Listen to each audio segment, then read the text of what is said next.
Into Idle Fury. That was going to be the lead track from the never recorded fourth Tiny Fish album, rather confusingly entitled Third Eve.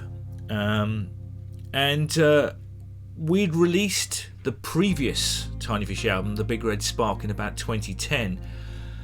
And even during the recording of that, it took 3 years to record that, I'd been writing quite feverishly in between the recording sessions for the new album. And I had about 2/3 of the follow-up album completed by the time we'd released The Big Red Spark.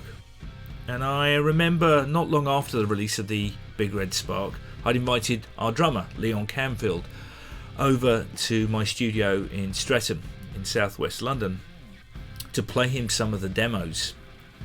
And he said, yeah, this is great, but it does sound an awful lot like The Big Red Spark.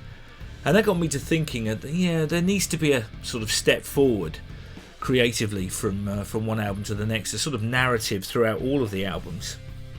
And so I went back to the drawing board. And around about that time, I was on the downside to my first marriage. It wasn't a particularly happy time for me, and I'm fairly sure that I drew upon those unhappy thoughts and memories around about that time to create this track. It's an interesting one. It's very sparse, and I remember at the time, it was probably close to the time that I was thinking about creating the Shineback project as well. And I got to know a gentleman called Matt Stevens, who's in a band called The Fierce and the Dead, and also a solo artist in his own right.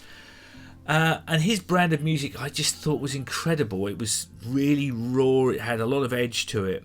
And post-rock music has always been something which I've really loved. I thought it was fantastic. And I thought that maybe that now's the time to sort of like add a little bit of that, and some of which I'd seen Matt playing into my own music writing. And this was the first song out of those new writing sessions for that, never recorded fourth album. I think it's a great track. I really like it. I'm very proud to have written that song.